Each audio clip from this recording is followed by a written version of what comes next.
It is the holiday season, just days away from Christmas. We hope you are soaking in the holiday spirit of love and giving. Welcome to RTV News. We start with the headlines. Experts in preserving history from France are here in Rwanda and appreciate and recognize the efforts of Rwanda in preserving the history of the 1994 genocide against the Tutsi and ensuring it never happens again. Also coming up, hotels and restaurant clients are now saying that the quality of services has improved over time.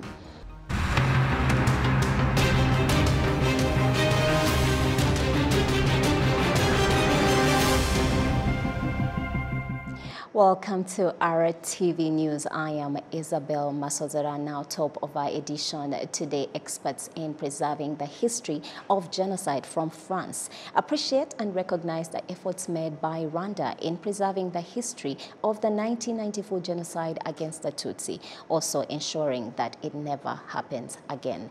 They reiterated this at the opening of the trainings that are convening those in charge of preserving history of genocide, and they are here in Rwanda. Take a look.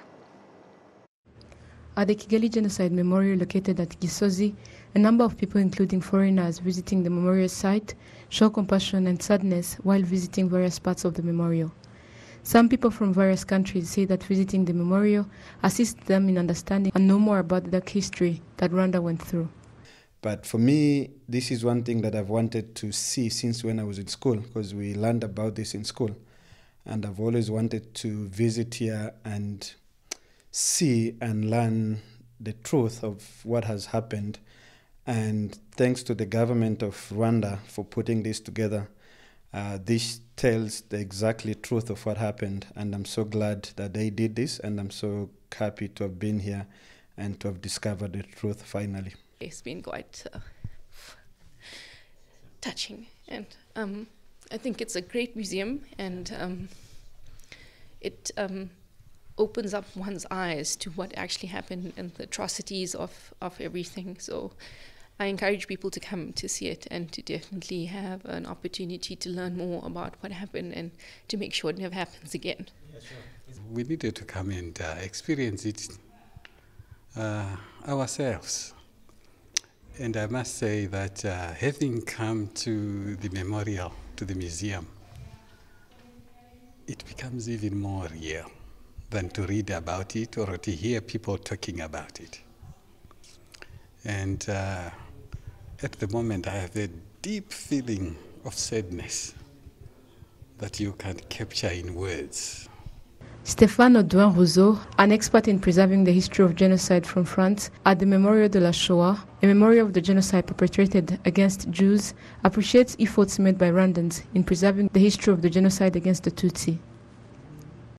Rwanda has been doing a lot, and for a long time, yes, for a long time, to preserve the history of genocide, to recognize the victims, and above all, to preserve itself and its own society from any retaliation of the genocide. The efforts that Rwanda has made to promote knowledge and memorialization are immense, and these efforts began very early, soon after the end of the genocide. The Minister of National Unity and Civic Engagement, Dr. Bizimana Jean Damascene, notes that in order to further preserve history, testimonies from survivors, protectors of the pact, and others will be kept in a modern way. These testimonies are of a great importance, and we should keep using them, and also researchers to use it. What we should focus on now is to use those testimonies. Most of the testimonies are recorded audios and videos, and the main problem is that they are also lengthy. We are currently trying to convert those testimonies into books and films in a short way so that they can be uploaded on YouTube or even through various other means of technology. In a period of 3 years, this group from France will assist Rwanda preserve more than 1,000 recorded audio and video testimonies. There are more than 40 million documents and other evidence such as clothes, tools used in the genocide, and more. Olive Nete, RTV News. Thank you, Olive. Now, hotels and restaurant clients say that the quality of services has improved over time. The services sector was the best performer, beg your pardon, in the third quarter of 2022 as Rwanda saw an increase of 90%. Prince Manzi unpacks more. Hotels and restaurants clients point out that infrastructural development initiated in this sector by the investors is one of the reasons behind the improvement of the quality of services provided as well as the cleanliness, even though there are some things to be worked on. It is not like the past days where you waited for a while. Now they do come and ask you what you want. This is something I appreciate. We have now well-known names of hotels, and this is all by Rwandans. And about the services provided, there is still a lot to increase in terms of training the services providers to be professionals. Hotels and restaurant services providers state that innovations in this sector attracts tourists and hence the development and improvement of the services quality.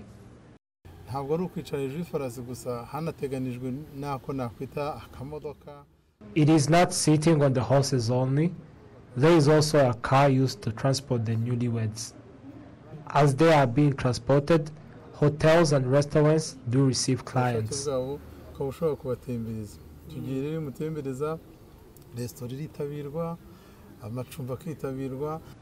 Frank Gishamugisha, the Director General of the Rwanda Chamber of Tourism in the Private Sector Federation, states that after being challenged by the aftermath of the COVID-19 and subsidized by the government, this empowered them to work hard and promote their products internationally. We just connect the public and private sectors in Rwanda, the East African community, and Africa in general. This is where we emphasize the private sector to strengthen. Also, the quality of services they provide, the hotels and restaurants, should strengthen the measurements for providing better services. The third quarter of 2022 GDP demonstrates that services provided 47% of the total GDP. The Director General of the National Institute of Statistics of Rwanda, Yusuf Murangwa, states that in general, the increase of the GDP is thanks to the best quality of services provided by hotels and restaurants. The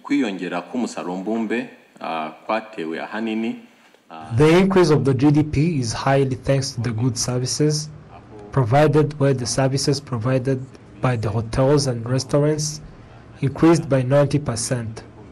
The technology services increased by 34%. The Minister of Finance and Economic Planning, Dr. Uzziel Ndagijimana, iterates that this boosts hope for the increase of the country's economy.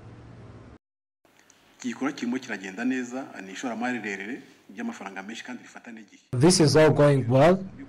This is a sector that requires large amount of time and resources, but this is our vision. In fact, we have to strengthen the agricultural sector as well as the measurements against the climate change, both for the short and long terms. In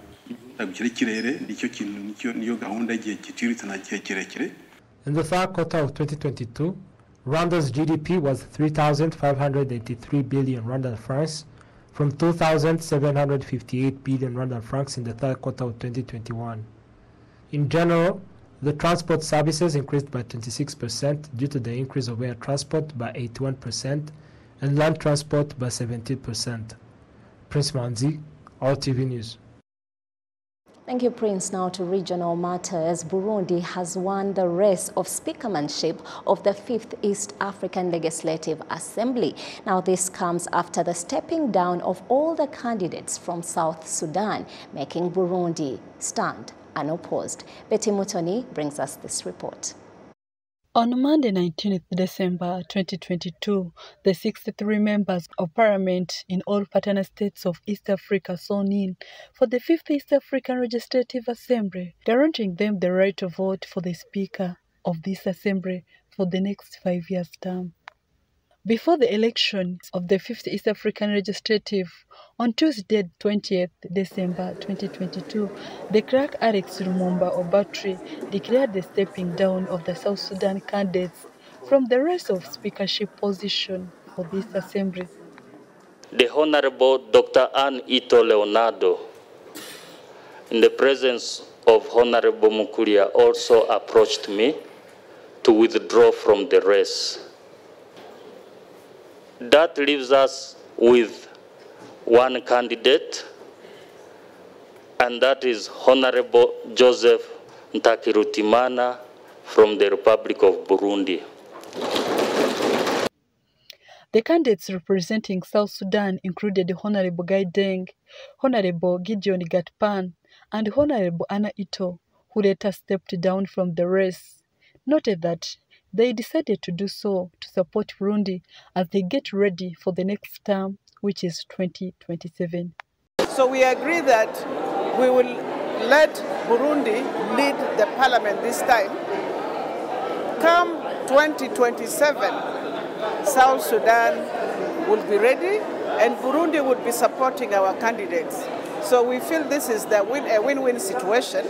The race of the speakership of the 5th East African Legislative was between Burundi and South Sudan, and Sudan later stepped down from the race, making Burundi's Honorable Joseph Ntakirutimana the winner of the speakership position of this assembly for the next 5-year term.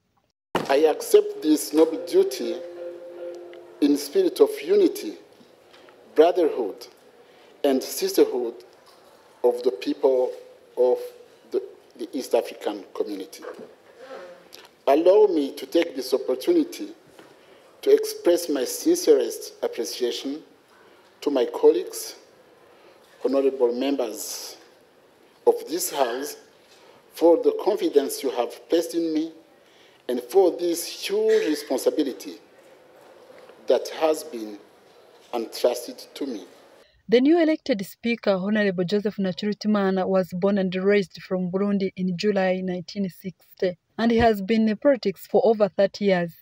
54 members of parliament voted for him as a speaker, and 1 member voted against him, while 8 members' votes were spoiled. Betty Mutoni, RTV News.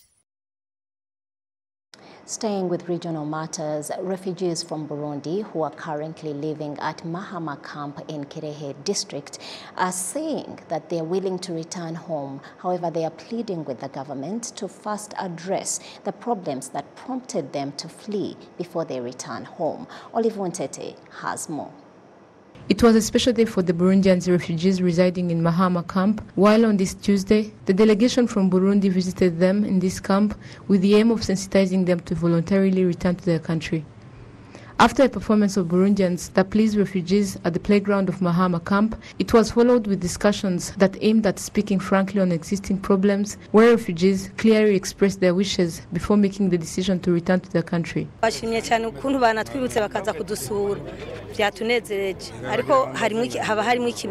We are happy about this visit, but there are still problems. For example, we fled leaving our homes occupied by other people, but we recently heard that our houses were demolished and other powerful people built storage buildings in our lands.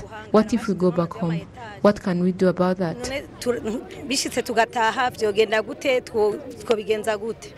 Nestor Bimenyimana, the General Director of Refugee Repatriation in Burundi, notes that the progress has been made to find solutions for these problems and that the government is making efforts to promote well-being and development of those in the repatriation process and the country as a whole. We are aware of the fact that some of you, when they return home, they face problems such as where to stay because their homes have been destroyed.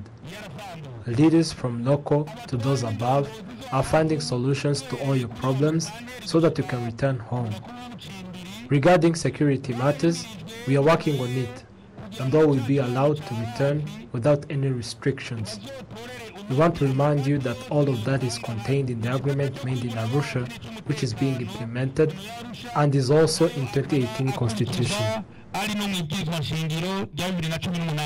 Since 2015, it was the first time that the government of Burundi has sent a delegation to have discussions with the refugees that fled in Rwanda due to political insecurities that followed the coup d'etat attempt that wasn't successful against the late President Peter Nkurunziza. Boubacar Bamba, the Deputy Representative of the United Nations High Commissioner for Refugees, appreciates the willingness of the government of Burundi to repatriate the refugees. 38,000 Burundian refugees reside in Mahama camp and around 20,000 Congolese refugees. Some of these Congolese refugees residing together with Burundians in this camp request countries and international organizations to assist them so that they can return to their homes. The government of Burundi points out that it plans to repatriate 75,000 refugees, of which 50,000 reside in Rwanda. The resolutions of Rwanda meeting that convened head of states on the 23rd of last month, countries were requested to repatriate residents who fled to neighboring countries, as it is stated in the 8th decision on Part N. Olive Nete, RTV News. Thank you, Olive. The Minister of Interior, Alfred Gasana, asked the residents of the sectors that are bordering the DRC to stay vigilant and distance themselves from anyone who intends to threaten the security of Rwanda, even if it is their own relative or brother. More in this report. During discussions with residents of Bujeshi, Chanzarwe and Busasamana sectors that border the DRC, where those who threaten the security of Rwanda often pass, the Minister of Interior, Alfred Gasana, said that those who threaten security have persisted, even though their efforts have weakened, adding that although Rwanda is secure, the country can't afford to be complacent. He urged the residents to distance themselves from anyone who wants to disrupt the stability of Rwandans, even if it is their own brother. Residents of the sectors that have seen the activities of those who threaten the security stress that they know the consequences of lack of security. They credit the progress they have achieved today to the stability they have, and they are determined to do whatever it takes to keep it. Regarding distancing themselves from their brothers who want to disrupt the peace and security of Rwanda, those who live near the border say they are ready to cut ties. We used to intermarry, but now we no longer go there because we are not in agreement with their actions. Those who smuggle goods and drugs through illegal channels were also warned. We now turn to health news. The Rwanda Biomedical Center is asking parents to be vigilant and also to prevent their underage children from consuming alcohol because it slows down their development, especially the brain, but it also has other effects like damaging the liver. Jessica Agasalo explains. Some parents testify that there are still children under the age of drinking, and they find them drinking regardless their age. That is why it is everyone's contribution to deal with this problem. They will drink it in public as if they are allowed to drink, and this is why there should be this campaign of bringing awareness all the time. With only few days left before primary and secondary school children go on holiday, and which coincide with the festive season, some alcohol retailers say that they have now taken measures to prevent young people from drinking until they are allowed to. You don't enter here as long as you are not an adult.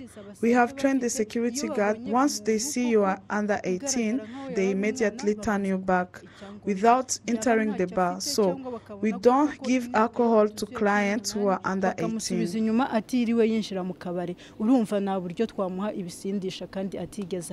Dinamonda Taisenga, who is an employee at the Rwanda Biomedical Center, who is responsible of combating the effect of addiction and mental health experts, says that drinking alcohol at a young age slows down the development of the brain. Ndatai Senga also mentions that in addition to mental health, alcohol affects the organs of the stomach, such as liver. He asks parents to be vigilant during the holiday season. Ku muntu mutoya, umujene mutoya ugikura, iyo inzoga imugezeho we iskitanzire kuko yangiza umwijima. For a young person, when alcohol reaches him, damages the liver. The condition of his heart is damaged and the blood pressure is abnormal, and his liver is easily affected by liver cancer. Stop drinking alcohol. If you are a parent, let go of anything that will bring problems at home so that the child would run away and meet his peers who might push him or her in drinking alcohol.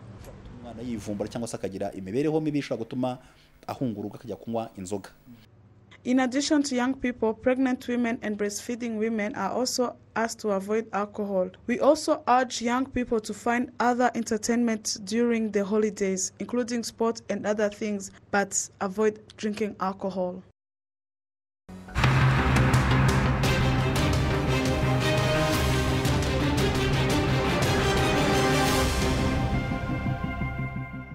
And that's RTV News today. Thank you so much for choosing RTV. I am Isabel Masozera, and on behalf of the entire broadcast team here at RBA, thanks for watching.